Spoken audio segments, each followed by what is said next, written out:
Everyone, how's it going? Let me know if the sound is good. As you know, a lot of times we end up with some funky audio issues. Give people a few minutes to move in here. So I am wearing the Gunfighter Lube gun oil t-shirt. Shout out to Carrie Trainer.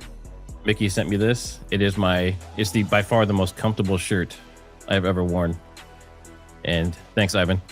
And he will not tell me where he sources it, but the Gunfighter gun oil is awesome. All right, let's give it a few more minutes. Now this show is going to be very interesting because it's kind of a mixture of a lot of people's different work kind of coming together. So obviously there's been a lot of theories for a long time, and a lot of people feel very strongly about their theories. And what I've tried to do from the beginning is give everyone kind of equal opportunity to share their theory and kind of speak without being challenged on anything major, and kind of being unbiased. And this is just kind of a mixture of the different things. Hey, everyone. Gina, Alex, Mr. Turpin, Marty, Rapunzel, Logan. Welcome to the show. Let's see. John Colin. I believe he was like an investigative person. And I think he used to do some stuff with Jason Goodman, if I remember correctly. Let's see.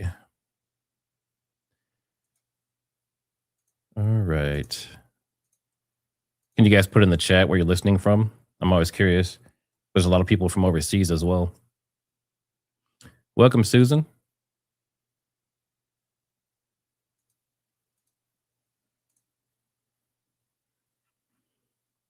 All right, let's see here. All right, so what I'm going to do is kind of give a quick intro, and then we'll start jumping into everything. And one of the things I'm going to show today is it's about a 13-minute video of me testing out frangible ammo on different things. And one of the takeaways is actually extremely interesting. I wasn't expecting what I saw, and it kind of made me question things a little bit more. So yeah, we'll see. But really quick, so Candace is hosting...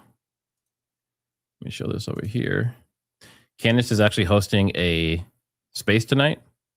And if you're not familiar with X Spaces, it's basically a place for people to debate and talk. And typically, you know, there's a chat and you can share images and video and everything, but it's just people debating. And she's hosting one for Fort Huachuca. And if you guys can make it, go check it out. Might be fun. All right. Now tonight, we're doing something simple and overdue. Instead of arguing about theories, we're going to test some. And I say we because the entire case has been a group effort by hundreds of creators and citizen journalists and investigators like you. First, you've heard the claim the reported 30-06 ammo was actually frangible now. That's what they're saying. At least that's what the surgeon was caught saying. Designed to break apart on impact. Some people say that explains a lot about the injuries that were discussed, including me and Valhalla and a couple others. We came out and basically said frangible might explain what we saw if it was a 30-06. But most of that conversation is happening with no real testing and very little understanding of how frangible ammo actually behaves. So, and like a lot of people were saying, they had a hard time sourcing it. So I have a buddy who has a gun shop and a shooting range, and he's been sourcing ammo for a very long time. And he could not source 30-06 frangible rounds from all of his different suppliers that he's been using over the years. And when we looked around, we did see some World War III kind of like stockpile stuff, but it wasn't for sale. It was just someone just owned it and had it. So I was able to get 5.56. And the reason it's important is because the 5.56 rounds move faster. And based on all the research and stuff I did, they would be more likely to actually break apart than the 30-06. So if the 5.56 breaks apart, then the 30-06 has more chance, or actually less chance, I should say, less chance of breaking apart. So if the 5.56 doesn't break apart, then the 30-06 is definitely not going to break apart, theoretically, based on the science. So tonight we're putting frangible ammo under the microscope. There's two big takeaways I got that I was not expecting. And we're also going to discuss updates about the necklace and the exploding mic theory. One new bit of information could challenge the theory. I don't think it completely debunks it, but I found it very interesting. And I did reach out to John. I spoke to John Bray about it. And I also spoke to Audio Freak and Algeist about the audio forensics, which is why I have that poll asking that question, if you think audio forensics plays an important role. So we'll get to the questions at the end. Put your questions in the chat or super chats. And thanks to all the channel members for the support. Let's go ahead and get into it. Like I said, first, we're going to start with this video. And this is me. You guys should appreciate this. It was freezing outside. Freezing. It was it was painful to be out here. I did this a few days ago. But we're going to watch this. I may stop at a few points to kind of point stuff out. But for the most part, I'm just going to let it play straight through. And then we can talk about it at the end. And then we'll jump into the other stuff.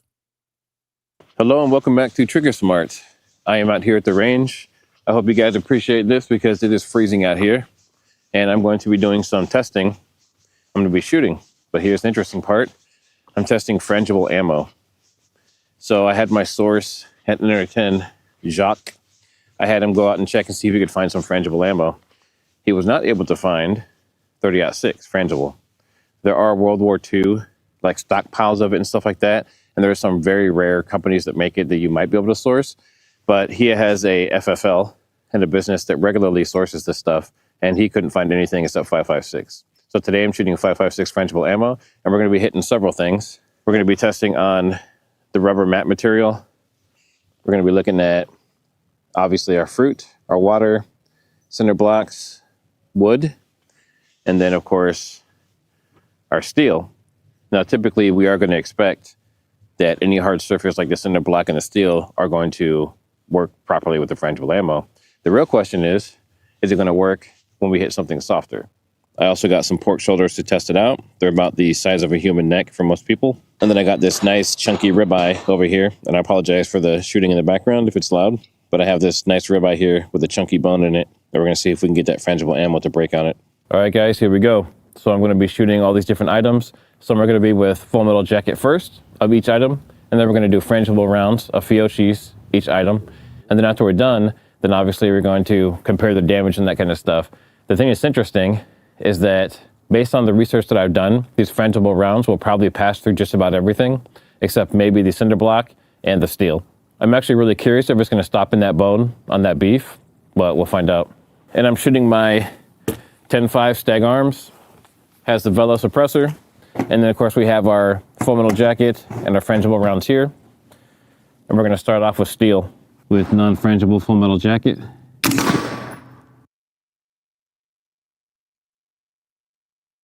And wood, full metal jacket. All right, now we're switching over to frangible. And we're going to shoot the steel first.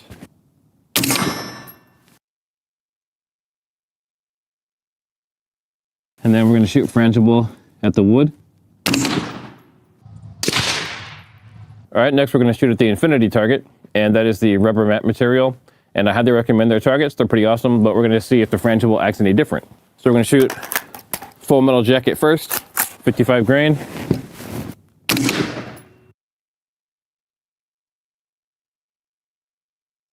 Now frangible.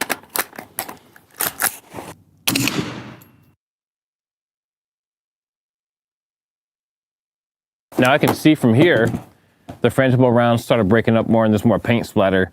But I'm not sure if that's going to make a difference as far as the damage and stuff like that that actually happened. But let's go check it out. And I know you guys are probably jealous of how awesome I look. All right, so first, if you can see this here, this hit right here, this was the full metal jacket.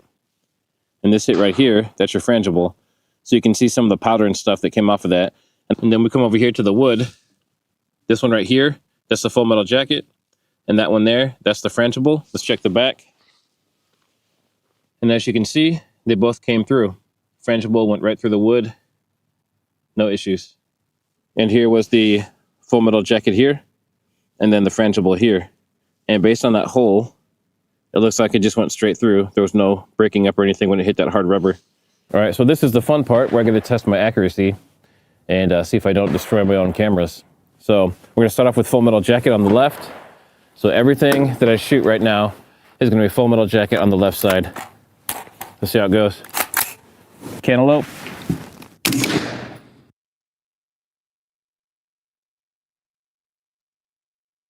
Pretty uneventful. All right, now let's go ahead and do our pineapple.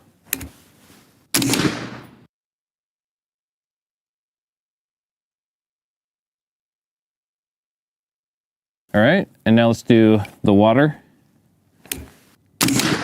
Okay, a little bit more eventful. Now, there are some benefits of Frangible when it comes to home defense as well. Not, you know, for over penetration and that kind of stuff, but some people say that it's not as effective. All right, now we're gonna go to Frangible on the right side. First, we're gonna do our cantaloupe.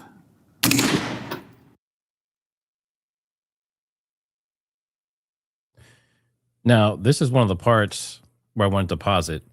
Now, if you remember, the other one was a pretty small entry hole, right? For the full metal jacket, which is your typical round. This one with the Frangible, look how much bigger that entry wound is. And we're actually going to see it close up here in a minute. And yes, it was painful shooting the beef. I definitely had some reservations about shooting the beef and wasting the, well, you're going to see here in a second, we're going to shoot some pork shoulders too.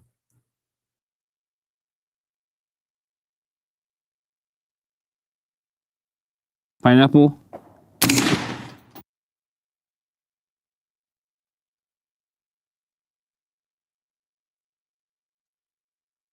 And next we're going to go to our water bottle. All right, let's clear and check it out. I'm shooting at about 50 yards. So my first impressions is that the full metal jacket did not cause as much damage as the Frangible, but let's check this out. All right, so let's look at our entrance. This is with the full metal jacket. So pretty clean going in. That's our exit, right? That's that cavitation and that exit wound people talk about. All right, next we have our pineapple. And it's kind of hard to see there, but there's your entrance right there, right here. And again, this is full metal jacket. There's your exit, right? Pretty obvious. A lot of damage blown out the back. And the water bottle, you can kind of see the clean hole there. And then the back, of course, is blown out. Made a big mess. All right, now we're gonna look at the Frangible side. So what's interesting on the Frangible, now look at that. That's the entry wound. You're gonna see here in a minute on the pork shoulders, the entry wound is almost impossible to see. On this, on the first one, it was a much smaller hole. On this one looks, I mean, this is a pretty sizable hole from Frangible.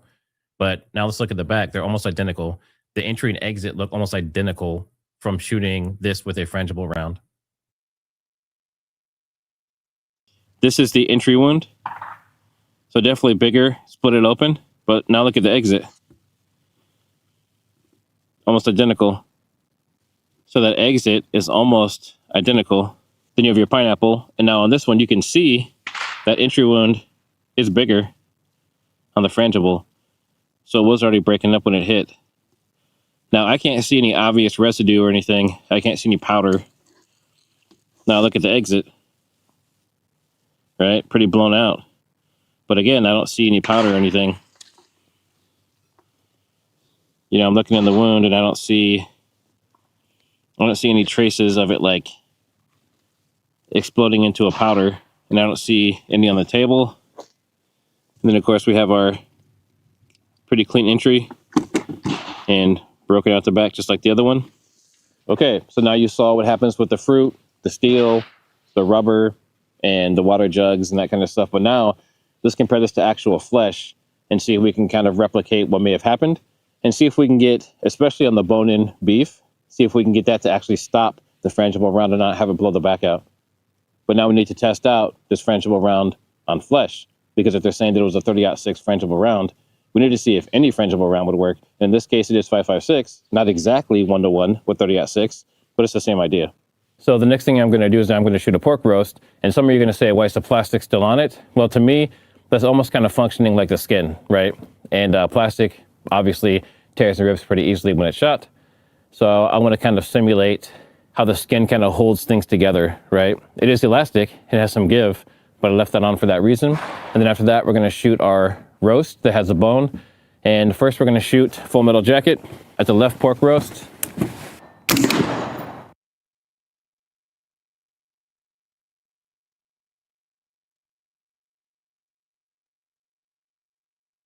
Now we're going to shoot Frangible pork roast.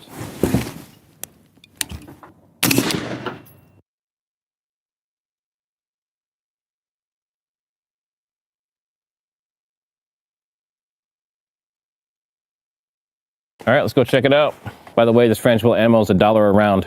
All right, now remember, some of you were saying that it could have been like a 5.56 closer or some kind of pistol round or something.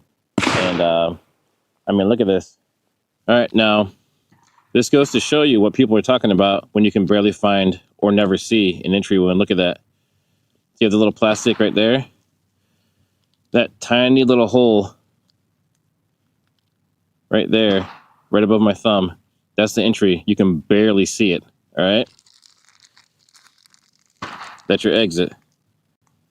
And you can see in this case, obviously there's some cinder block in it because the cinder block was right behind it. Blew that out. Now that's just with 5.56. That's not even a 30-06, which is significantly more powerful, all right? Now, look at the cinder block. Went straight through the front. Now let's see if it went through the back. Shattered the whole thing. Okay, now looking inside, you can see it destroyed everything, but it looks like it did not go all the way through. So it didn't go through the back, but it did crack the back. Okay, all right. Now we're looking at Frangible, and you can see, similarly, very, very small entry wound. Now remember, these are like 22 size bullets against 5.56, 223, but very small on the inside. Let's see how the back looks. All right, now on the back of this, you can see it's still blown out. And there is some concrete from the cinder block in it. But you can see it still blew it out. So you would definitely see an exit wound. And then on this one, it did not go through the cinder block. It didn't even crack the cinder block, but it did take this chunk out here, right? But the Frangible bullet has broken up down here. And you can actually see some pieces of it there. The Frangible, when it hits something hard, it did break up. So now we're going to test it on this beef with the bone in it and see what happens. All right, now here's the grand finale. Is this 5.56 Frangible ammo that we saw break up on the concrete block, is that going to hit the bone after going through the flesh that's about the same thickness as the human neck? And is it going to kind of break and explode on impact? Or is it just going to shatter the bone and then hit the block behind it? All right, now really quick, down in the chat, if you think that the bullet is going to break up on the bone in the beef, which you're going to see the beef and the bone here in a second, do you think it's actually going to break up? Put a 1. If you think it's just going to go straight through, put a 2. I'm really curious what you guys think.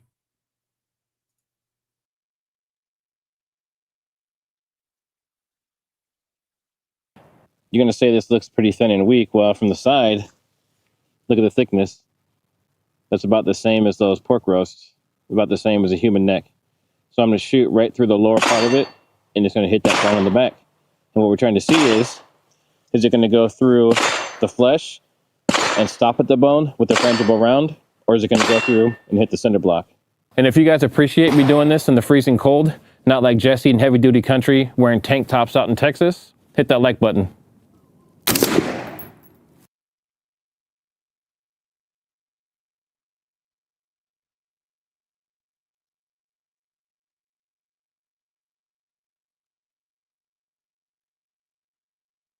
Looked like a pretty good shot. All right, make sure we're clear. All right, so here's what we have. Pretty sizable entry hole. Some pretty good damage, nice wound cavity.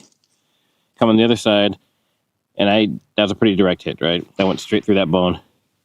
Blew out the side and went straight through the bone. And it wasn't an edge shot, right? So the hole's actually closer to the middle. And you can see that bone that's thicker than human vertebrae went right through it, blew it out. And it also made another big chunk out of that cinder block. All right, so what's the takeaway here? Well, we shot just about everything you could think of, hard and soft. Obviously, we have to look at the slow-mo, but I mean, Frangible ammo, 5.56, 223, has less power, less foot-pounds of force hitting.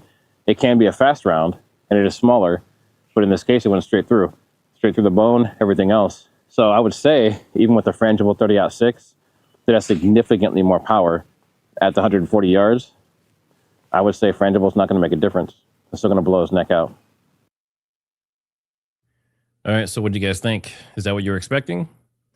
The thing that stood out to me like even though the frangible round went straight through the bone and everything, it was interesting that that entry wound on that melon looked almost exactly identical to the exit wound on the melon. And then the pineapple as well. It was a very sizable, kind of rough looking entry wound. So that's the big takeaway for me. It was like, what if there was some different composition of bullet? Maybe there's a old 30-06 that's been sitting around for a long time, and the way they put the bullets together, I believe, is they like melt a nickel or something into it to hold it together. Maybe that broke down over time, and maybe it was weaker. Maybe that's a possibility, but that piece alone is very interesting to me. So I'm like 95% not frangible, like that wasn't it, but 5% of me, because of the way that entry wound looked, kind of caught my attention. All right, so now we're going to shift gears a little bit. Everyone is familiar, I believe. Let me pull this up a little bit bigger. Everyone is familiar with the Rode mic. This is basically the one he was using. I believe it's the exact one he was using. And this one doesn't have the magnetic clasp, but you can see here it has this kind of like fluffy top on it. And we're going to look at some different images, and I believe this is what the guy is holding. But let's get over to those here really quick. And I apologize if I sound nasally. We have the bugs going around right now, like many people do. All right. Let's show this the first. necklace narrative. There is one thing I'd like you to keep in mind as we watch this. And how is it that 3 pendants that are free... Now, let me frame this really quick. So this is Sam Parker on X. Go check him out. This is a video that he did, and it was interesting because it caught my attention. One of the first things that I saw with the microphone exploding is, to me, it looked like the magnet like flew off or flew across or something similar. But there's something here that we're going to see that now makes me think that it didn't. And I also have a slow motion video that kind of confirms it. And I did reach out to John because the video that I'm using to confirm it is his video. So he said that he has some ideas of what maybe happened if that was the case, but we'll get into that here in a second. Turns out there's actually a lot of problems with the necklace narrative. There is one thing I'd like you to keep in mind as we watch this. And how is it that 3 pendants that are freely looped onto this gold chain stay on this gold chain as it's explosively blown? So as you look here, you can see this is his main chain. And a lot of you were asking, do you know what necklace he had? And actually, now that we're here, I'll go ahead and show that here really quick too. So we have, I'm going to move these things around here. Dun, dun, dun, dun, dun, dun, dun. All right, here we go. All right, so this is I should be able to zoom in. Yep. So this was the original image that a lot of people saw. And you can see his main cross. And I don't know if you can really see pendants or not. I mean, this could be a bunch of artifacts. This has probably been compressed 1,000 times before it got out. But originally, it looked like part of it was damaged. So we were thinking, hey, maybe they put explosive on it or something, right? And then this is kind of a closer up of what she's showing. And you can see, I thought this originally was damaged down here, but it's not. It's completely intact. Now, could they have done it after the fact? 100%. She could have had 2 versions of it. One was what was used, and then Frank made sure he got it, right? I'm not saying Frank is guilty, but allegedly, Frank grabbed it out of the truck or whatever from the police, from the Suburban. And then now she has this one, and it could be a completely different one. And we know that the night before, she had his necklace. So she easily could have swapped them, right? Allegedly. So this is what we're going to be talking about here in a second. But this piece here is on the right side, and this piece here is on the left side when we watch these videos. So if anything touched his neck, then it would have been either this or this edge here. And I don't know if a lot of you remember, but I covered this theory early on with someone named Callie Kukul. And some of it's starting to come full circle now, some of the stuff that he was saying. But some people were asking, what was Charlie's necklace like before? Hopefully you can see that. I'm trying to zoom in on it. But this is him on a boat. And you can see, as far as I can tell, there's no pendants on it. So this is just, just the necklace or just the pendant itself. And then the necklace, there's no additional items on it. And when you look at his cross and stuff here, it kind of looks the same. But I guess if they're flat, you might not see it, right? So you can see that looks to be the proper one. That looks to be the one he actually wore. And I'll zoom in here just to show you that it's not broken. I originally thought it was. So that's all those pieces there. Now let me switch over to here. And here we go. Okay. Thanks for being patient with me. I'm still getting StreamYard up and running. And by the way, they did have a bug. It's with Safari. So just so you know, if you're a streamer and you do this stuff, you're a content creator and you're bringing people on from mobile, if they are using Safari, then that can cause problems that we have with the audio, just so you know. All right, so now a lot of you have seen the Chris Martenson stuff here. Definitely go out to Peak Prosperity and subscribe. He has some great content. He gets very deep. But I just want to show that cavitation really quick because to me, based on what we're seeing, the cavitation he does here, and same with Range Day Bro, how it breaks the chain and makes the shirt puff out and everything, it looks like that could be legitimate, right? But then the explosion also looks similar. So give me 1 second here. To a 60-degree angle. Let's see what happens. Let's watch this together. That's what it looks like in real speed, right? So that's what you would see if you were just hanging around as a human watching this. That's too fast. What happened? That's the shot. It's over. Now let's slow it down. This is at 260 frames per second. This is frame 1, frame 2, frame 3. You can already see that the chain is broken and out. Frame 5. Oh, look, the t-shirt is now it's now just independently flying. Now he's doing a great job of explaining it. I don't need to reiterate what he's saying. And a lot of you are saying like, this is real cool. Yeah, like, yeah, this is what happens even faster than the eye can really see it. And if the camera catches it, it's lucky. If you have a high-speed cam, obviously you can catch all of it. But here it's a slow-mo here, and you're just seeing how much deformation of the body there is. Now, ballistic is going to be a little bit different than the real human body because obviously we have muscles and tendons and connective tissue and fascia and bones, but it's very similar. Now, I was pretty convinced of the motion of this, and I was also pretty convinced of the similar type of motion from the mic exploding. But based on what John Bray and some other people have shown, it looks like the shirt moves before the wound, which you would not expect from a gunshot. With a gunshot, you would expect to see the hole first and the damage, and then you would see the cavitation. Now, could it be something with the speed that it happens at and the cameras and the frame rates and everything? Maybe. But I just wanted to show you how this looks. Flying away. Look at all this violence. It's hard to appreciate. Look at that neck's elongating. This is what happens when 2,000 plus foot-pounds of energy is dumped into a 40-pound block. So you see that chain breaking. You see the shirt flying up. You see complete deformation of this thing. So I wanted to show you that first. Now, with the explosion, one thing that's really interesting is if you look at, see, this is John. So this is John Bray. And obviously go check these people out. Go subscribe to them. They're doing a lot of work in the investigation. I always want to give shout outs to those people. This is showing, I believe, the white puff of smoke, or like what people originally said. They thought, yeah, just like to this right here. So Ruth Peltzer, you're saying that Charlie's not dead. There's no evidence to prove he is. That's kind of where this piece comes in, right? You see this white kind of puff. I'll show you that really quick. You'll see it up here. And I think he also gets closer right here.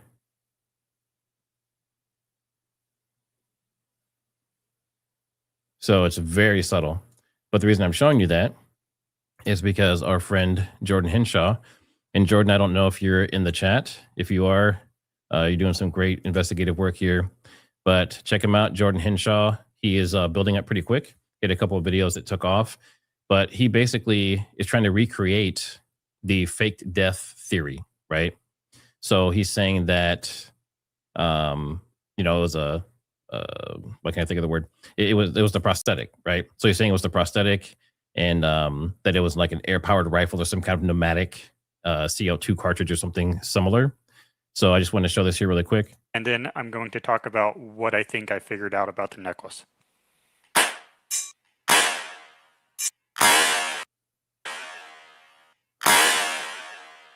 Right, and you see the puff. Let me see if I can get this to an exact. Nope, it won't let me get to an exact spot. But you see kind of like that. The shirt puffs up, right, and then it shows kind of that gas. That's in this case, it's CO2 popping out, and it's interesting, right? Because it's getting to the point now where there's so many different theories and people are working so hard to make theirs work within the confines of what's available that it's starting to, honestly, it's making people a little bit more confused, to be honest. But in this case, yeah, it can be remote controlled. Michelle Crawford, it can be remote controlled, yeah. But he's using an actual like handgun that is down under his shirt to kind of prove the point. But I thought it was very interesting. He has another video I can't show, right? He has one I definitely cannot show, but it is him. He has the squib and everything, right? Yeah, if you get a chance, head over and sub to Jordan. And a lot of people don't know this, but Jordan actually, he and I have been messaging back and forth about all the different theories pretty in depth for months. So he's not new on the scene. He's been behind the scenes for a long time. And I'm glad that he's actually getting a chance to, bring his stuff to the light. Let's see. And I may try to have him on the show as well to kind of tell his theory and show some of his stuff. But he did do the squib with the blood coming around and then, timing it with the shirt. So he made the shirt pop up. He made kind of the white powder or, the white mist, whatever you want to call it, come out. And then he had the blood squirt out and it looked pretty similar to what we saw. And then he, does the face and everything. Now, can you act that stuff out and make it work how you want? Sure. But I think it's really interesting that it looks very similar for the people that still think he might be alive or that he faked it in some kind of way. All right, so now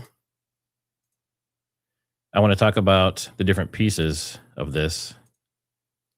And here we go. This right here. So this is kind of what we're looking at on Charlie. So this main piece here that you can see on the right, that's the big magnet that you see on his chest. And then underneath, you see this metal clasp. This kind of, I'm pointing at the screen like you can see me pointing. There's the metal kind of like hook underneath it. And that hooks onto the Rode mic, right? So that hooks onto this guy here. So the reason I'm showing you that is because I found something very interesting that Sam Parker was talking about in his video that kind of changed my mind on some things. So you can see that big magnet there. And you can see kind of the squarish outline. Hopefully you can see my mouse, but you can see that kind of squarish outline here, right?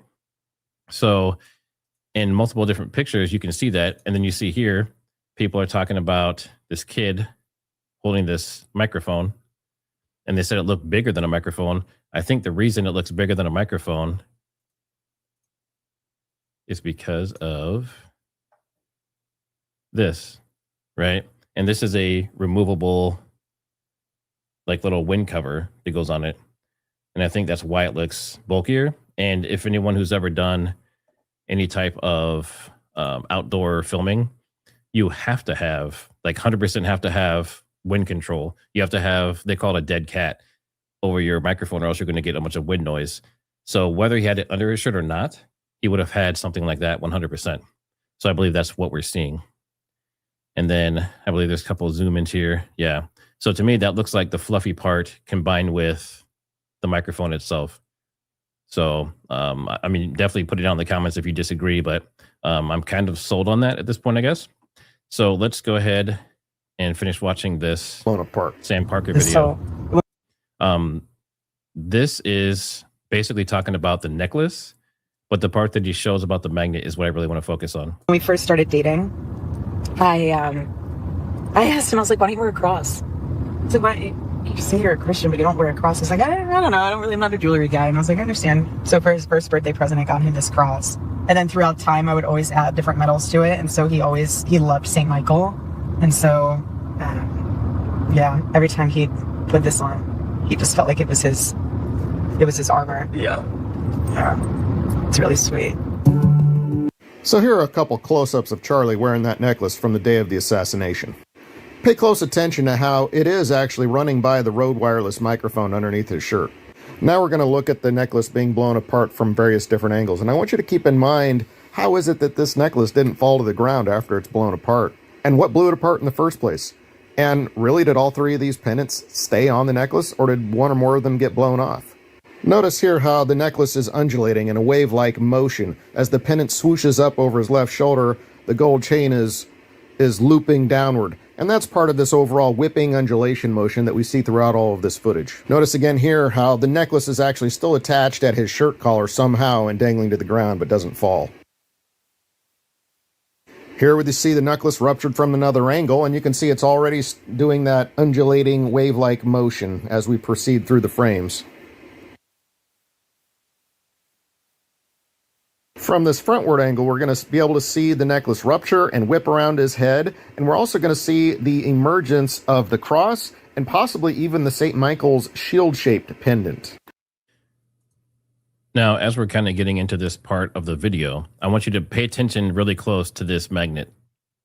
In previous videos, and apparently some are doctored, we found out, there's just basically the same video that's being passed around, and some seem like they have some AI stuff maybe edited on them or some artifacts because they've been overcompressed.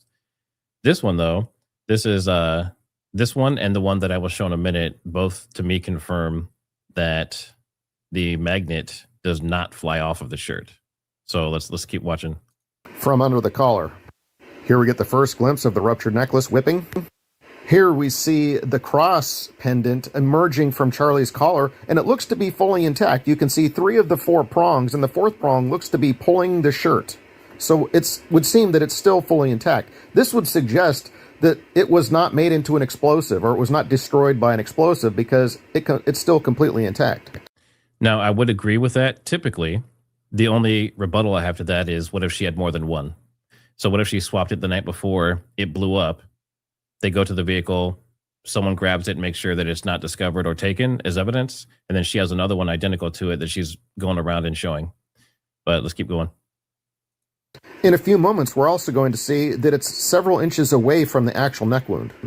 Okay, I'm not positive about what this is, but it looks like it could be the shield medallion, because it looks like it's kind of rounded and then comes to a point. Now let's get an even closer look at the sequence. Note the round hole in Charlie's neck. I'm wondering if that isn't the round medallion from the necklace that makes that entry wound. We saw the cross and possibly the shield medallion off to the side, but we never did get a glimpse of that round medallion. Maybe it's buried inside Charlie's neck. Maybe that's one of the reasons why the blood comes out in such a weird pattern. Did whatever explosive force that ruptured the necklace send the round medallion into Charlie's neck? Again, we can clearly see, though, that the cross emerges from the shirt collar, looks like it's fully intact, and I don't think it makes the wound because it's a... Now, did you see that? So the necklace is up. The wound shows just here in a second, and you can clearly see the magnet up here. So the magnet did not fly across up that angle into the neck, as far as I can tell based on these videos. And I have another one, like I said, that I'll show you that basically I think confirms that. What was behind his ears? That was his necklace flying around. All right, so let me see if I can show this here. Fully intact. And I don't think it makes the wound because it's a few inches off to the side.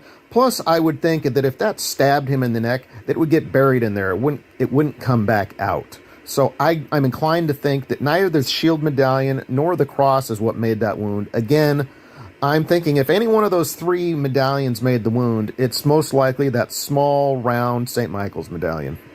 Okay, now remember, some of you are newer, and everyone that's come in, welcome to the channel. We're covering a couple different pieces of theories, but if you didn't see the beginning, I shot some frangible ammo, and I'll let you decide for yourself, but basically kind of debunk that theory that it would still work with a frangible. But with where we're at now, I want to show you the original, let me see if I can find them here, the original emails. I have to be careful how I share these because there's some inappropriate stuff for the stream. Pull this off. Okay. So I don't know if you remember or not, but Charlie Kirk, I have the pendant theory on my channel, and I think we did 3 videos on it, but it was this mystery person who to this day I have never met. I've never officially talked to. I don't know if they're an agent. I have no idea. But they came in, and the original theory was that the shot came from the back, and that's kind of like the Jason Goodman angle as well, and caused the damage. And that would explain kind of like the cavitation on the back of the head and the shirt puffing out in the back first and those type of things, right? But he, like this here, right? So if there's an explosion in the front or a gunshot, either way, how do we explain this? And if you watch the Range Day Bro video, you can really see the ballistic gel when it's having the cavitation really bulges out like that. It basically in that same spot. So does this, this is kind of strange.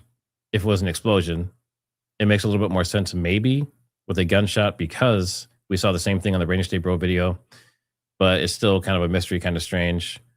And then he talks about, the necklace whipping around and stuff. But what's interesting is he actually originally thought that the necklace stayed in his neck. And the reason he thinks that is because there's articles that said it, not his neck, but they said they had to rip it from his body. They had to rip the necklace from his body. So it was already broken. So clearly they're not talking about ripping it off of him in general. So what kind of ripping did they have to do? Now, based on the video that we saw, we don't see anything stick in his neck and stay there, right? We see something kind of show, but we talked about the explosion and maybe a piece of the magnet or something going into the neck. Could it be that a piece of the pendant, one of those 2 extra pendants that were on there with the cross, could one of those have went into his neck and caused the same type of bleeding like John was talking about? So Charlie Kirk was talking about all this stuff and had very detailed drawings and everything, right? So I thought it was interesting that is kind of coming back full circle. But so again, we see the mic and the magnet. We already covered that. Yeah, so this here. So this is kind of what you would expect to see, but on the inside for Charlie. Now, the issue that I'm seeing with this, and Sam Parker talks about the clasp as well. Why would those pendants have not just fallen off, like the extra pendants? Wouldn't they be on the ground or something? I guess it depends on which way it fell. But getting further into it, I was thinking to myself, I was like, okay, so let's say that there's this explosion. And let me share this other. All right, so on this one, and I think I cleaned this up to make sure it's safe. I did. Okay. Yeah. Never want to do that. All right, so if you watch this video, I really want you to watch this magnet. All right, because it almost looks like it disappears for a second, and that's very, very important. Okay, now you saw it move up, right? So you saw it move up there, right? So it's up towards his neck. Then you see it come back, and you can actually see the edge of it there, right above the R. If you go straight up from the R, you can see that the magnet's still there. And for the magnet to be there, that means that the clasp on the back of the magnet also has to be there, because the magnet's not just going to stick to his cloth of his shirt, right? And you could still see it there too. You can see it slightly. It's like right above the R. You can see the slight edge of it. And then there, you see it as he's falling over. It's up and to the right of the R. And you can see the F is folded behind. So a lot of people were saying, well, no, like it flew off and it went into his neck. And even John initially said that. And then after we talked today, now he's thinking that, the mic flew off and it maybe exploded under his shirt. And then that caused a piece of shrapnel from the actual mic to go up into his neck. But it's pretty clear based on this video. And by the way, this is his video. So this is his sourced video. The other one was the one Sam Parker was using. So multiple videos have shown the same thing. So, and I see people talking about, definitely an explosion and that kind of stuff. Yeah, I mean, it could have been an explosion, but what I'm showing here is that the mic doesn't fly into his neck. It stays on his shirt. And if you know anything about these explosions, they are insanely powerful and very quick. So that begs the question, if there's a super fast explosion, so let's say you have the mic here and you have this magnet, right? I don't know why you can see that, probably not that well. But if you have this here, now say this explodes away super fast, right? And this shape charge or whatever type of explosion it was, say that happens, right? And then this blows off. I would expect, for sure, at a minimum, I would expect the magnet to either be blown off of it, or my other question was, if it blows off so fast, would it just disconnect from the magnet and fall off? Because we see the whole shirt move together like this. So if the shirt is blowing this way and then the magnet kind of comes back, I don't know if I would assume it's just shape charge is significantly stronger than that. So that to me is making me question that theory a little bit. I'm not completely out, but the fact that, the magnet is still on his shirt and then it moves up this way, it's kind of hard to do this on camera, moves this way and it comes back down, and you see the F of his shirt fold over, right? So what you're basically seeing is his shirt is folding like this, or the opposite way, actually. It's folding like this, and the mic is back here, and the F on his shirt is gone.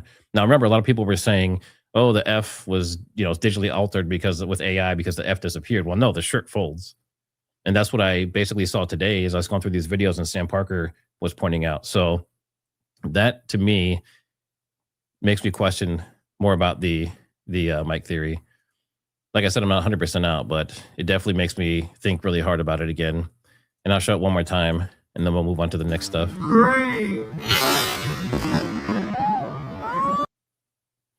Now, did you see it kind of recoil and come back? Watch it one more time.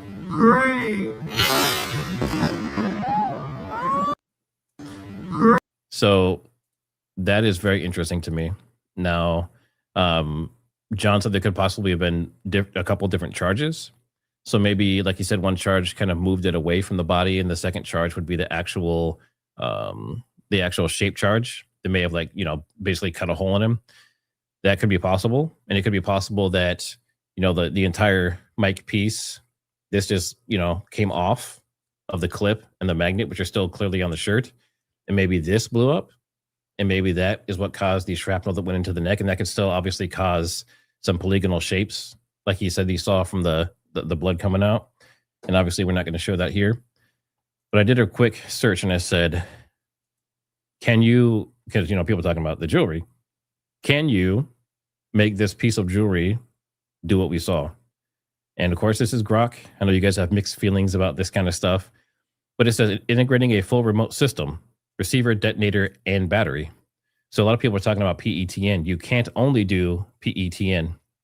You have to have some way to detonate it. But putting that in a necklace without obvious bulk or weight is extremely difficult for non-state actors, but possible for advanced operations, aka intelligence agencies. Simpler remote methods. People are asking, can you do this remotely? Radio frequency from nearby could work if the receiver is tiny and hidden in the clasp or the pendant. So clearly, if this was doing something similar to this, they would have to have taken or created something that looks identical that he would put on that morning. That's the only way it would work, because it's so intricate and you would have to hide it so that he wouldn't have any idea. So if this is, the allegation is that this happened, it says it's possible. It's just not easy. So it would take someone very advanced to do something like this. So as I was going through, I was asking the sound, because this is another piece that we're going into. Audio Freak, I think I saw you in the audience there as well. Make sure you guys go check out Audio Freak. He's done some awesome work here, and he just released a new video today. So make sure you go watch that. But I was curious, is there anything in the audio that we've seen so far that would indicate some kind of explosion? And he basically says no. And then Algeist, many of you guys know Algeist. We also went through with him, and we did, hey, Audio Freak, what's up, man? What time is it there? It's not too late, is it? And then Algeist also, he agreed with him. He said that I don't see anything in the audio forensics that shows any type of explosion in that area. So I wanted to make sure, because I was like, maybe it's quiet. Maybe some kind of quiet explosion. Well, it says overall sound is a large, sharp bang or report. Okay. And we're talking about 0.1 to 1 gram, maybe even 2 in this case. It says in summary, the detonation itself breaks the sound barrier, which is interesting, because I was thinking the crack bang, right? So the bullet breaks the sound barrier, and you hear the bullet and the crack separately, right? As it passes by you, then it has that Mach cone that passes past you. So it says by driving supersonic shock, but the audible result is a powerful explosive bang, not an additional or distinct supersonic crack. So it's saying that an explosion would have a different signature, even if it was supersonic, than a bullet, right? So that's pretty important, because we're looking at audio forensics from multiple different people, and they're saying that it doesn't match for an explosion or a firework or anything like that. Someone did ask about Adam Bartholomew's stuff with the speakers being caught, and Matt was saying basically from Audio Freak, that's his name, awesome name by the way. He was basically saying that like you would be able to tell the difference, but he thinks that the speakers is just the original gunshot sound being caught in it, which could be the bullet and stuff passing, the Mach cone passing that and then getting picked up. So I thought that was very interesting. This is the video from Audio Freak. Again, go check him out, subscribe, show him some love. But today he was showing that shooter location 3 did not work, if I'm remembering that correctly.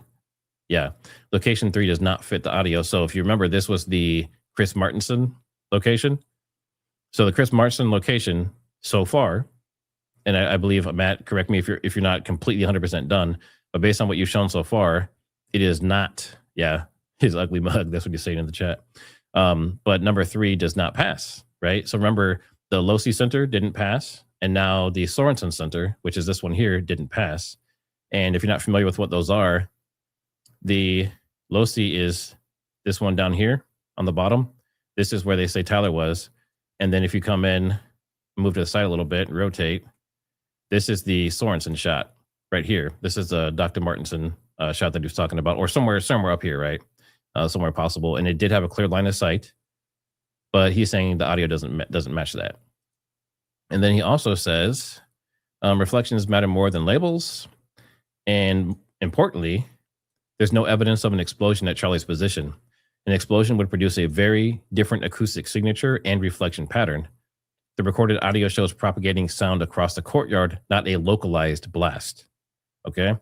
Multiple microphones here in the same initial event rules out a contained or redirected explosion. So he's saying that across multiple microphones and audio sources that are in this courtyard, it doesn't line up with an explosion. Now, I'm not 100% against the exploding mic theory. Clearly, we just had John on, and this isn't like to debunk John.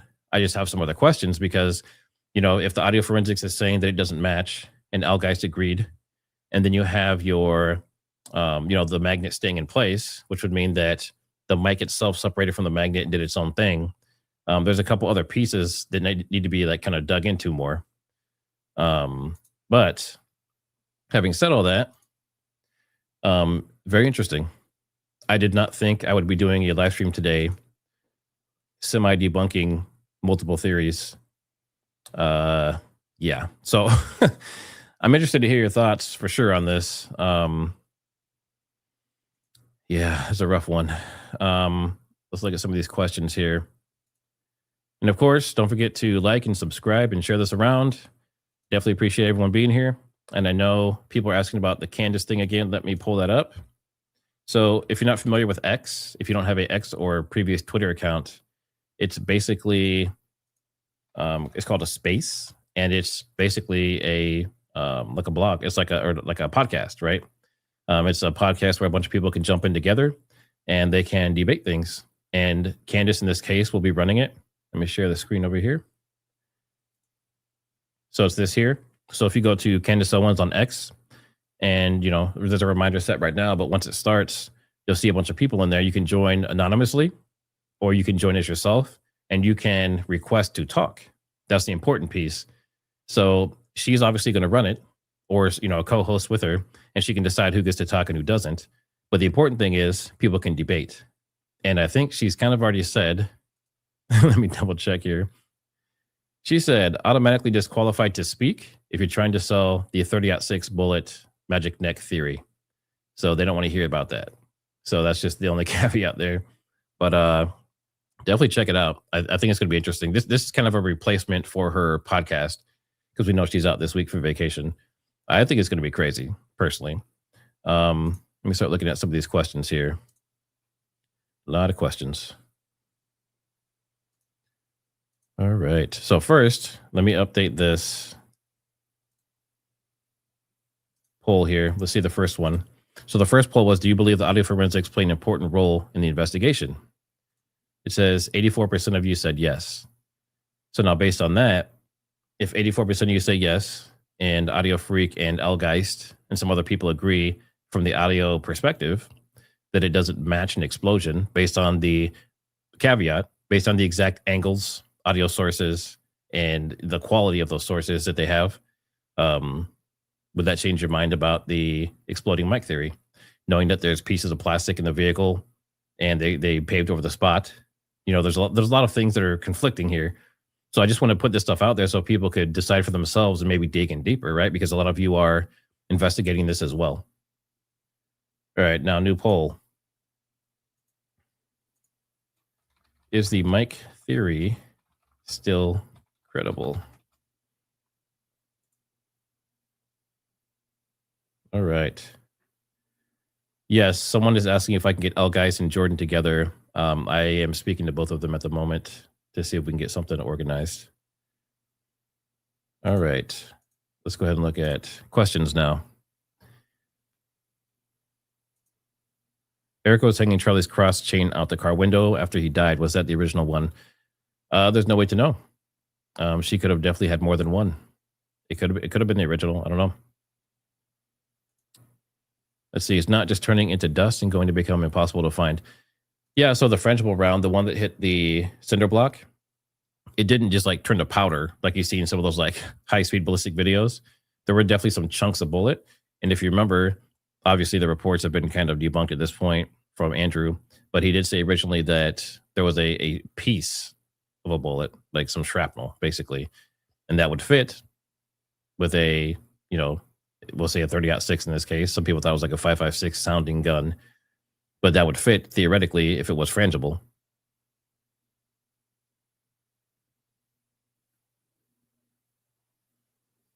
I've covered a lot of this stuff. I was thorough. Good for me. It seems if the necklace was truly a weapon, Frank would have switched it or never mentioned finding it. I think him saying he found it and they have it is more of like a cover. If it just disappeared and no one ever talked about it and it was never seen again, then it might be pretty obvious that that was what was used, right? It's a form of damage control. Yeah, always thought the sound didn't relate to a gunshot 150 yards away. I believe Audio Freak and some others have put it more like 50 meters within 50 meters of Charlie.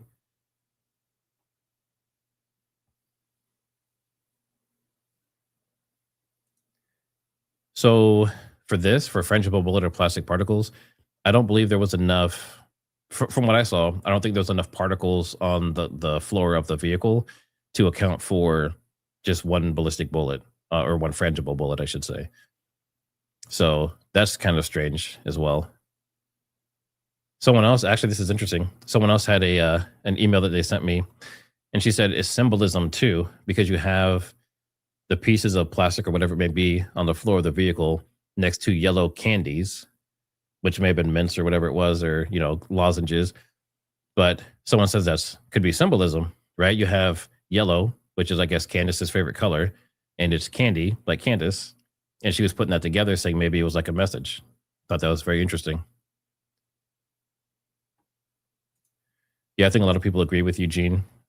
They're just reverse engineering the narrative. They're trying to make the gunshot fit because everyone else basically was like, there's no way a regular 30-06 is going to fit this.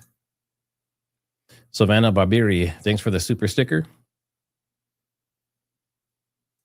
Yeah, I mean, based on what we saw, Tim, frangible round, it didn't even, it hit the beef, it hit the bone, but straight through that, and it didn't actually break up until it hit the concrete behind it.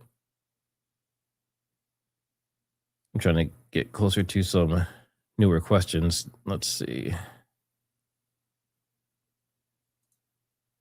Thanks, Marty Beck, for super chat. Let's see. You said you were censored last night on Baron for saying how I would design a mic that stuck to his chest here too.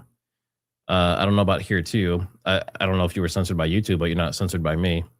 And I don't think Baron would censor you for that either, just for having an opinion on it. I'm not sure exactly what you're saying. You're saying you would have the mic stuck on his chest, but this one was stuck on his shirt. But thanks for the super chat. Let's see. Yeah, so that so that fruit, the entry and exit looked identical to me, and the exit and entry looked kind of similar to what we saw on Charlie. It was like a bigger hole that was kind of rough. So that's the part of the whole frangible round theory that really caught my attention. But the fact that he just went straight through and shattered on the concrete behind it tells me that a 30-06 at 140 yards would probably just go straight through. There's always a slight chance, because it's coming down at an angle like 10 degrees, that maybe the angle would make it break up more as it hits. Maybe if it hits the vertebrae, it would shift differently and act differently inside a human body. I mean, you have living tissue in the human body, and obviously once an animal's dead, all the tissue and everything starts to break down. So that's a part of this too. Let's see. Okay, so this frangible, you said a Hornady VMAX varmint. This one was Fiocchi. It's just called Fiocchi frangible, and it was 45 grain, which answers that question there. It was 45. Yep. Let's see. We have Audio Freak. Like, what? I'm guessing that was from the shooting.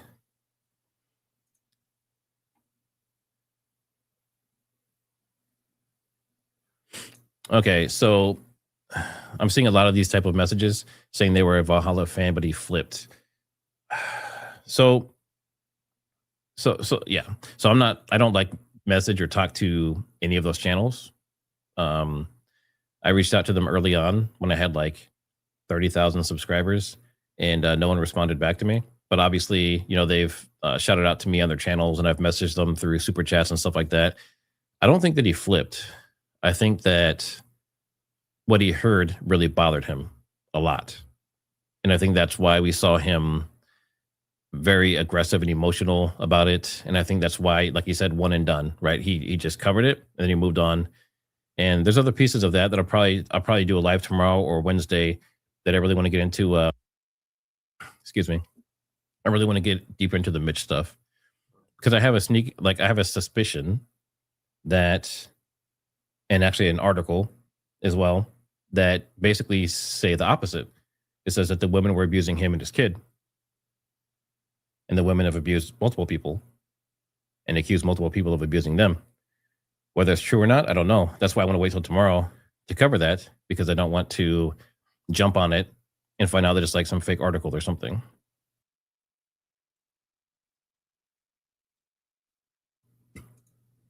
Yeah, I thought this was a pretty interesting episode. It covers a lot of different things, and I don't want to make it be too busy, too much stuff going on, but I tried to cover it as best as I could to make it make sense as well. Has anyone done the squib tube compressed air test to see if it matches? Yes, Jordan Hinshaw. Jordan, see if I can pull it up again and see if I still have it up. I do. So this right here, if you want to dig into that stuff, Jordan does a really good job of covering it. And not everyone agrees with him. They don't all agree with what he says. He and I disagree on several things, but he is consistent and very persistent. And you can see here, he covers, the exploding mic theory debunked. He has the necklace movement in the shirt testing. This one, I got assassinated. He actually tests out the blood and everything else. So he gets pretty into it. So if you want to dig into that kind of stuff, like the compressed air in the squib tube, I believe he's the only one that's doing it that I've seen. So he would be your source. William, thanks for the super chat. EOD Tech, not a shaped charge, not a frangible bullet. Still imparts energy if no exit. Was a shot through the black plastic seat base, vertically up through his seat. His neck was frag or bone. Okay, so if it shot through the seat, because I thought about this too, and there's a couple images that show like not necessarily holes, but they show definitely like little black pieces under the chair that are off. And I figured that was just from wear and tear over time. Maybe, but I would think it would hit his legs and stuff first before it ever got anywhere near his neck. That's the only piece of that theory that I thought was probably not very realistic. Thanks for the super chat. Oh, nice. Jesse and Firebot, I think 8 rounds of Frangible 30-06 from the 1940s. Supposed to test it tomorrow. I would love to see that. Jesse, yeah, if you can make that happen, I would love to see if you get a similar result to me, or maybe they break up. Now, the fact that they're from the 1940s,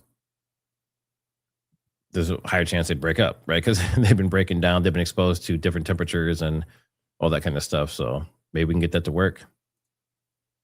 Yep, Jordan's doing a great job. What do you know how to fake decorticate posture? He actually does that. Jordan does that in his video. So definitely check that out. I covered the debate. It's possible the pendant got magnetized to the mic clip. Possibly, depending on the metal.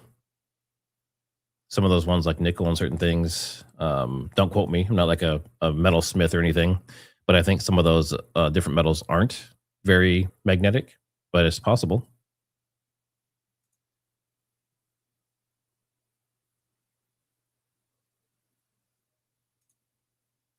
Can't the clip and magnet stay on the shirt, but mic explode? Yes. That is basically what John is saying, William, is that he thinks that, you know, the shape charge and the different things he's already talked about happened, but that the mic itself, in a couple images he sent me, looks like maybe the mic, the overall square shape of it is falling down. So maybe the shape charge and everything went off and did what it was supposed to do, and then the rest of the mic falls down, and then we still see obviously the magnet and the clip are still on the shirt. 3 African Violet. Thank you for testing the bullet in the cold. Yep. Thanks for the super chat. Yeah, I mean, the stuff we do for you guys, you know, for the whole community. Like I said, Jesse and Heavy Duty Country were out there. I don't know what the temperature was, but they were wearing tank tops and stuff. So they were living it up compared to how we do out here in the Midwest.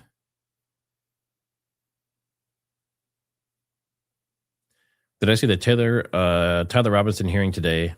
I saw parts of it. I know they're still debating on the news. So who gets to stay in there? Are they going to let media have full access and that kind of stuff? So they haven't really gotten into the official hearing at all. And from what I've heard from some other people, some lawyers and stuff, is that it could take a year. I mean, it could be a very long, drawn out process.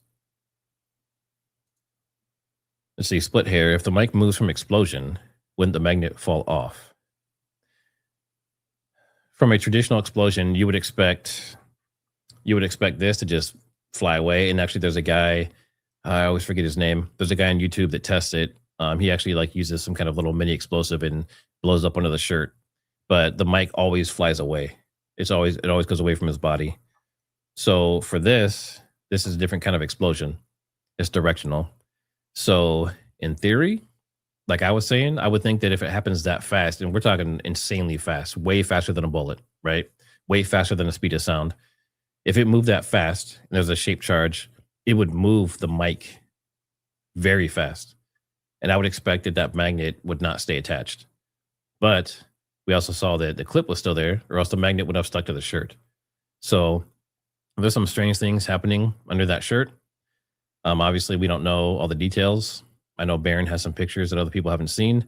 Maybe that would help explain some of it. But yeah, the mic stayed there for sure, which means the clip stayed there. Yeah, and this kind of covers it too. It makes a tiny jet stream, not a blast like a hand grenade. Ruth Peltzer, what about when he raised his arm and pointed at the camera overhead while he was bleeding out? This was interesting. That video. So there's one that's kind of cropped in originally, and it looks like, you know, he moves his arm and does something. But if you see the cropped out version, which I don't actually have, I think it's on X, you can clearly see, from what I can tell, and others as well, is Dan Flood moves his arm. So take that for what it's worth. William, thanks for the super chat. John's theory fails. Well, I don't know if it fails, but a shape charge is 22,000 feet per second. Vaporized tissue causes a vacuum. The shot through the seat with a plastic debris is the only one that works. Impact before the wound in the neck.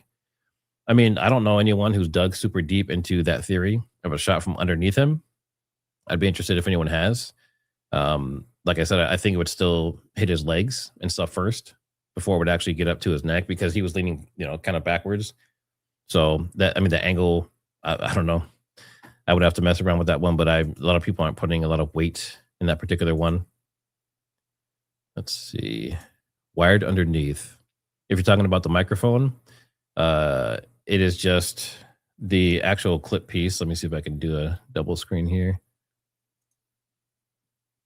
So this piece here is clipped on pretty strong, and then there's just a magnet on the other side.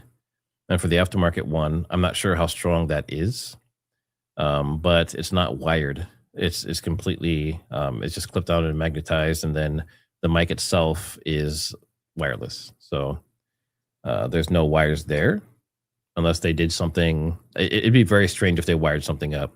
The only time that you might do that is if you look on here, you can see there's this little 3.5 millimeter jack. You can put a lapel mic in it, but from what we can see, he didn't have a lapel mic. So that would be the only thing I could think of that would be wired. Let's see. A lot of questions. And please hit that like. That's the only thing that makes YouTube happy. Let's see. Farnsworth. Yeah. Wolves in Finance did a pretty awesome video. If you guys didn't see that, go check it out. Talks about some more possible corruption going on.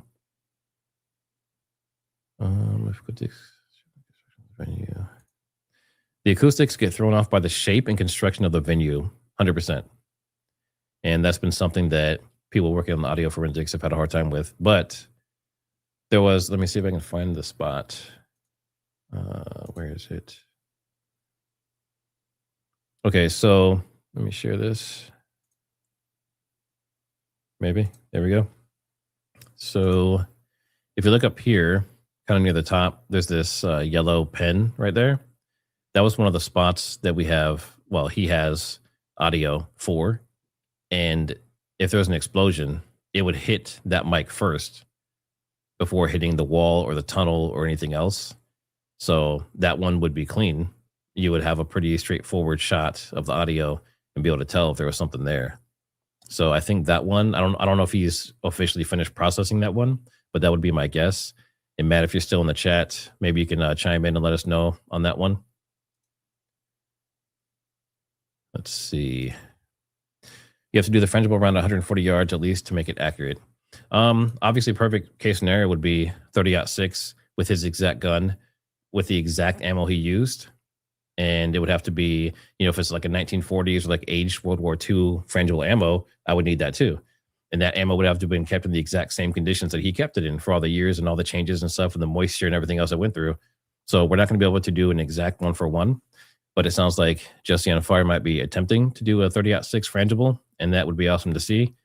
But even with them shooting it, is it going to be the exact same ammunition? I don't know. Can't do it perfectly. It can't be, these things are very difficult to recreate. For example, like even the shots, you could shoot the same shot 100 times and get 100 different results.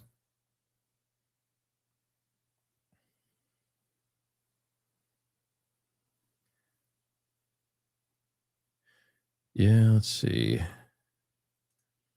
The mic exploding would not be loud enough to register with all the background noise. So based on the research I did, we're talking like 160 decibels plus. Typical gunshots around that like 140, 150, somewhere a little bit less. But that explosion is like 160 plus decibels. So you would easily hear it. It would be, there'd be no mistaking that something blew up there and everyone would have looked that direction like, what the hell was that? William, let's see. Thanks for the super chat. I can make a shape charge that would not crack an egg where the magnet was. The problem is 22,000 feet per second vaporizes tissue, causes a vacuum. The shirt would not blow out. RF is bad near explosives. Ready? Yeah. I mean, there's so many pieces. Like I don't know any shape charge experts. If anyone's in the chat, if you have experience in the military or something using these, reach out to me. Send me an email. I have it down in the description. I would love to talk with you. Pachuca is the drone capital of the world. Could there have been a drone? There were drones. Are you saying it like a drone that shot him or something? I think that would be pretty unlikely. I think the more likely use of the drones would have been to do interference with the electronics, to knock out phone signals and that kind of stuff. Could it be multiple methods? Yes, it could.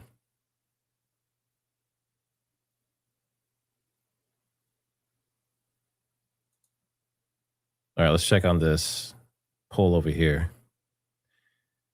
And I believe, let me see what time Candace is starting. So Candace is starting in 15 minutes. So I will probably end this in 15 minutes just for that reason, so you guys can get over there. But in the meantime, I'll keep doing the super chats and stuff. Yeah, Mr. Turpin says it sounded like a 223 to me. Yeah, that's what a lot of people are saying, and maybe even a suppressed 223. And let me check this poll. So I asked, is the mic theory still credible? And you guys say 86% say yes, the mic theory is still credible. And that's kind of where I'm at. I have the questions for it. A couple of things that still need to be worked out, but it still seems like it's fairly feasible, especially considering all the little pieces of plastic. That's the biggest giveaway.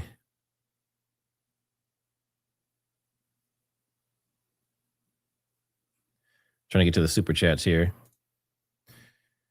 Hallelujah Haven became a channel member. Thank you. Audio Freak, PS, that was a beast gun. That is my kind of my favorite one. Stag 15 with a suppressor. It's a 10.5. Obviously, I don't recommend 10.5 AR-15s because they have a ton of gas that goes in your face and it really wears on the components. But yeah, that's one of my favorite guns for sure. Ivan is Ivan. Thanks for the super chat. A lot of great work here, Matt. With that, what do you believe occurred? So based on what I'm seeing, I'm still thinking I'm leaning towards some kind of possible projectile from closer and or some other variation of the exploding mic theory. With this new information, yeah, my mind's blown with some of the stuff that I figured out recently and tested out and have seen. So like I was 100% in on certain theories and now I'm like, it's, yeah. Let's see. That's funny. Let's see. Tobias Magnus. In times of hyperpolarization and infighting to the right or on the right, it's refreshing to watch someone cool, base, and friendly. Keep on going. Love your show. Thank you. I appreciate that. Let's see. Magnum. TriggerSmart. Your shooting demonstration absolutely confirmed what we've been saying all along. There was not a 30-06 cartridge that hit Charlie Kirk in the neck, judging by your exits. Yeah, I mean that's one of the things that I took away from it was that the wound size and stuff that happened with the 5.56 and especially the frangible ammo entrance wound looked similar to what we saw. So let's see. Where can I get uncensored video of the CK incident? All over X. So X allows people to post that kind of content. If you're looking on YouTube, you're not going to find it.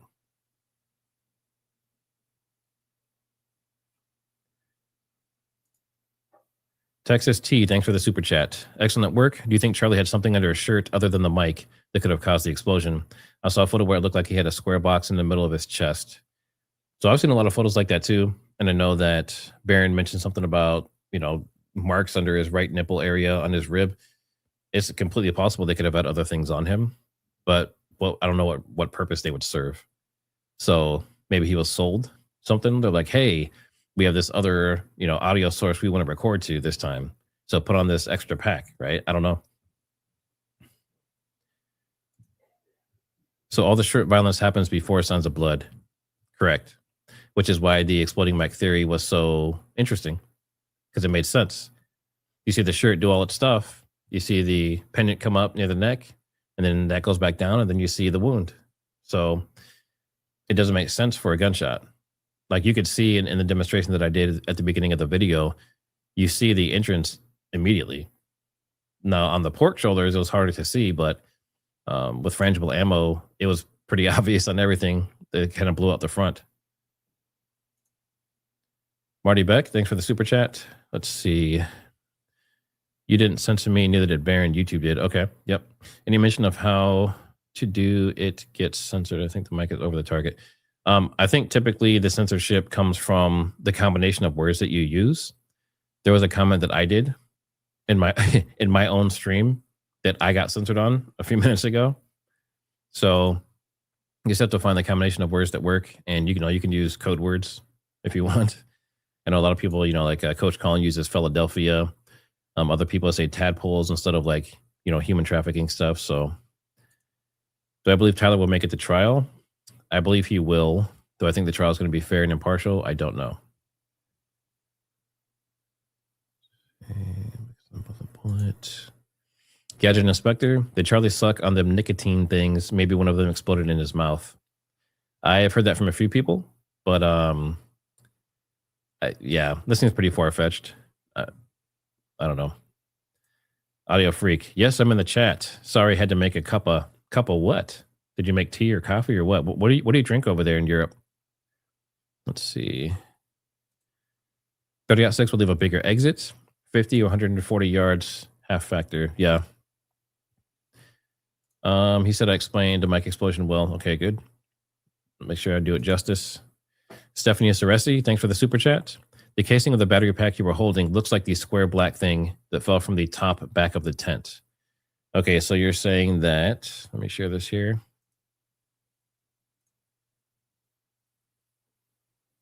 So you're saying that this looks like what fell from the back of the tent. Maybe pieces of it. But, you know, if there was any kind of explosion, I would highly doubt this would be intact, even with a shape charge. If you look at the pagers and the cell phones, or I guess they were walkie-talkies, they're not really recognizable after the fact. They're typically blown in half, or at least a major chunk is missing. But yeah, I mean, it's possible that pieces of that were flying in the air for sure. Frank of the Howard family, thanks for live. Thanks. Happy New Year. For sure. Nice one, Trigger. Thanks. I appreciate it. Hot Girl Bummer. I like that name. Leverage Channel, the saddest thing about Charlie's death is we will never know the truth. And I was just talking about that today. I said, there's so much stuff going on and there's so many different moving pieces that the chance of actually figuring out the one thing that happened or who was where when is pretty slim, right? That's why they have that show, The First 48 Hours. After 48 hours, most murders don't get solved. William, thanks for the super chat. The 40 grain 5.7 went through his buttocks. Okay, so you're talking about the chair again.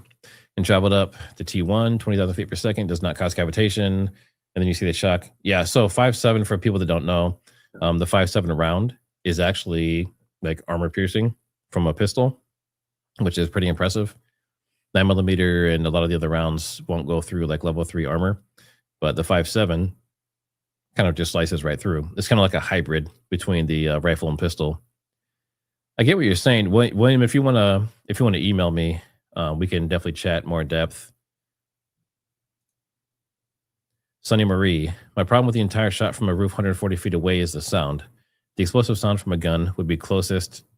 The explosive sound from a gun would be closest to a gun. However, when you watch the videos taken from the balcony, you hear from the tent.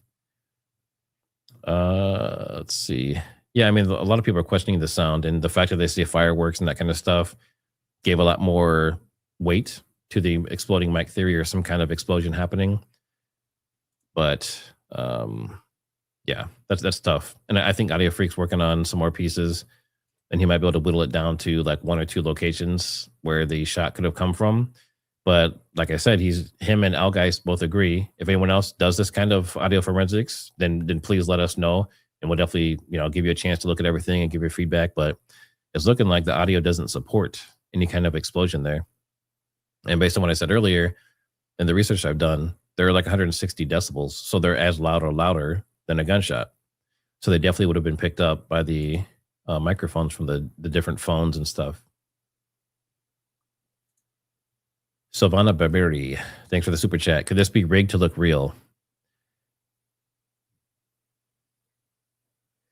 Are you asking if the explosion and the blood and everything else could be rigged to look real? Yes, it could. William, let's see. Thanks for the super chat. PS, as an EOD tech with the U.S. Army Bomb Squad. Well, thanks for your service. I'm not an expert, but a knowledgeable person, good at reconstructing events such as this after the fact. Yeah. If you want to email me, I'd be more than happy to talk about all that stuff. It's very interesting to me. All right, we are just at about time for Candace to start, and I'm going to jump over there. But I appreciate all of you. I think I got through all the super chats. Yep. So if you can, hit that like on the way out. I appreciate everyone being here. And if you are on X, I highly recommend going over to that space and I appreciate everyone's time. And I will see you on the next one. Thanks for coming out.